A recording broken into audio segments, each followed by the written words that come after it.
بسم الله الرحمن الرحيم.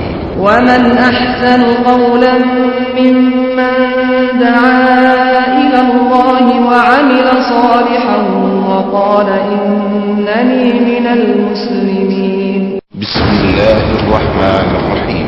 ومن أحسن قولا ممن دعا إلى الله وعمل صالحا وقال إنني من المسلمين.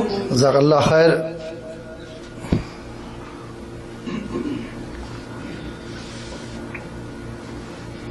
الحمدللہ الصلاۃ والسلام علی رسول اللہ.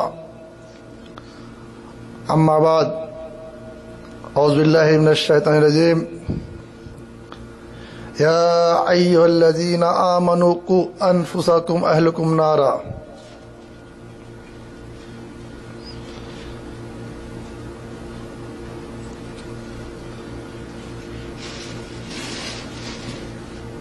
آپ کے سامنے جو ہے اس آیت کے تعلق سے چند باتیں پیش کرنا چاہتا ہوں، اور جب تک کہ لوگ بھی جمع ہو جائیں گے اور انشاءاللہ. یہ وہابی اہل توحید کو کیوں کہا جاتا ہے؟ اہل توحید کو وہابی کیوں کہا جاتا ہے؟ جبکہ توحید کی دعوت پھیلانے والے نبی کریم صلی اللہ علیہ وسلم کو جب اللہ تعالیٰ نے کہا جاؤ اپنے گھر والوں کو، اپنے اہل کو ڈراؤ جہنم کی آگ سے، اللہ کے نبی صلی اللہ علیہ وسلم جو ہے سب لوگوں کو جمع کرتے ہیں اور کہتے ہیں سب کے نام لے کر، آخر میں نام لیتے ہیں فاطمہ بنت محمد، تم اپنے آپ کو اس آگ سے بچاؤ، میں تمہارے وہاں کوئی کام نہیں آؤں گا.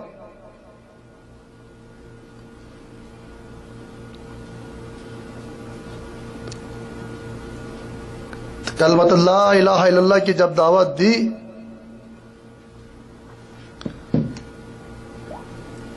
اور آپ صلی اللہ علیہ وسلم نے، تو ان کے مخالف سب سے پہلے کون ہوئے؟ ان کے اپنے خاندان والے، اپنے گھر والے. جو ابو لہب اللہ کے نبی صلی اللہ علیہ وسلم سے 40 سال تک کے محبت کرتا تھا، جب اللہ کے نبی صلی اللہ علیہ وسلم نے فرمایا قل لا الہ الا اللہ، تم سارے معبودوں کو چھوڑ کر ایک اللہ کی بات کرو، تو سب سے پہلا مخالف آپ صلی اللہ علیہ وسلم کا چچا تھا. دعوت محمدی تھی یا وہابیت کی تھی؟ دعوت اللہ کی تھی یا کوئی اور دعوت تھی؟ لا الہ الا اللہ کے مفہوم میں یہ آتا ہے کہ جن کی تم عبادت کرتے ہو ان کا انکار کرو اور ایک اللہ کی بات کرو. ہمیں وہابی یا اہل توحید کے وہابی کیوں کہا جاتا ہے؟ ان کا نام جو ہے محمد بن عبد الوہاب رحمۃ اللہ علیہ. لوگ ان کی بات کو محمدی کیوں نہیں کہتے جبکہ ان کا نام محمد تھا؟ ان کے باپ کا نام وہابی تھا، عبد الوہاب. نسبت کہاں کی جاتی ہے؟ وہابی کی. محمد بن عبد الوہاب رحمۃ اللہ علیہ کی پیدائش جو ہے نجد میں ہوئی تھی 1703 میں، 1703 عیسوی میں، 1115 ہجری میں. آپ نے توحید کی دعوت جو 50 سال تک دی. اکیلے تھے، تنہا تھے. ان کے باپ بھی عالم تھے، ان کے بھائی بھی عالم تھے، ان کا پورا گھرانہ جو ہے عالمی گھرانے سے تھا، لیکن جب آپ مدینہ منورہ آئے پڑھائی کے تعلق سے، آپ نے دیکھا کہ وہاں پہ لوگ جو ہے نبی کریم صلی اللہ علیہ وسلم سے استغاثہ کر رہے ہیں، نبی کریم صلی اللہ علیہ وسلم سے مدد مانگ رہے ہیں. تو آپ نے ان جاہلوں کو سمجھانے کے لیے ان کو روکا اور لا الہ الا اللہ کی دعوت دی کہ اللہ کی بات کرو. اگر اللہ کی عبادت کرنے والے کو آپ جو ہے کیا کہیں گے؟ آج جو بھی اہل علم ہے، اہل حق ہے، اہل توحید ہے، وہ ان لوگوں سے یہی تو کہتا ہے قبر کی پوجا نہ کرو، بدعات نہ کرو. تو ان کو کیا کہا جاتا ہے؟ یہ وہابی ہیں، جبکہ ان کو وہابی کے بجائے یہ کہ یہ محمدی ہیں.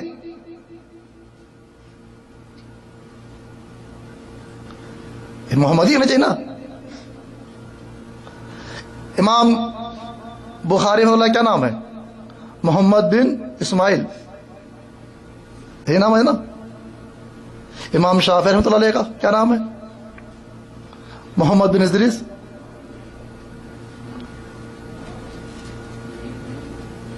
تو نام جو محمد لکھا ہے، اگر محمد کا پرچار کیا محمدی جماعت محمدی لوگ ہیں. اہل بدعت اپنے آپ کو نبی کریم صلی اللہ علیہ وسلم کا عاشق ہونے کا دعویٰ کرتے ہیں، لیکن نبی کریم صلی اللہ علیہ وسلم کے کیا طریقے پہ چلتے ہیں؟ محمد بن عبد الوہاب رحمۃ اللہ علیہ نے سب سے پہلے جب دعوت دی کیا کہا؟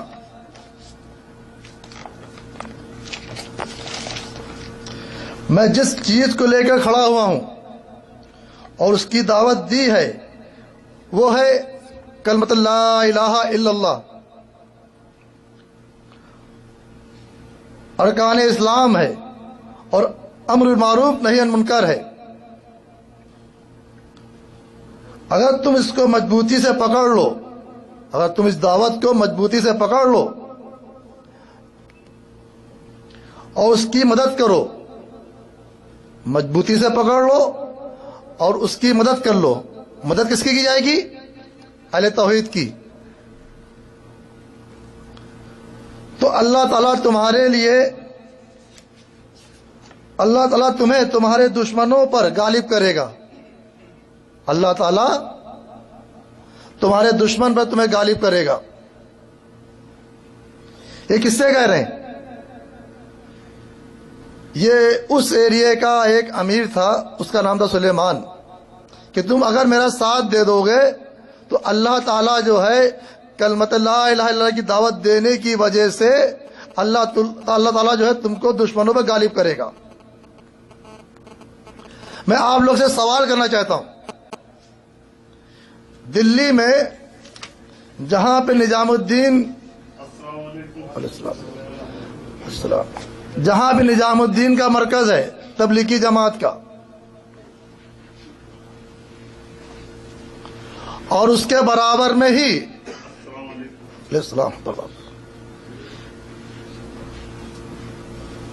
نظام الدین صاحب کی قبر ہے. مرکز کے اندر سے دعوت کے لیے پوری دنیا میں لوگ نکلتے ہیں. یہ آپ سب جانتے ہیں، امریکہ، انگلینڈ، کہاں کا دعوت دی جاتی ہے. کیا وجہ ہے کہ نظام الدین میں آج بھی قبر پہ سجدے ہو رہے ہیں، قبر والے سے آج مانگا جا رہا ہے؟ کیوں؟ یہ محمد الدین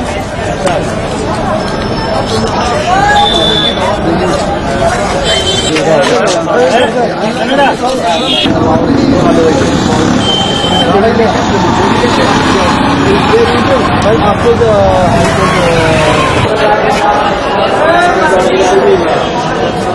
یہ سب نکل جاتے نا پبلک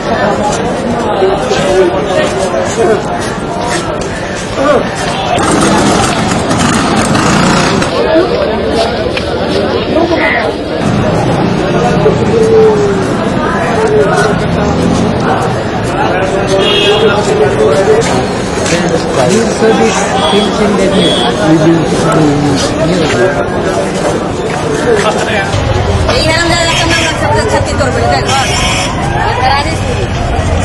خان سے پیسہ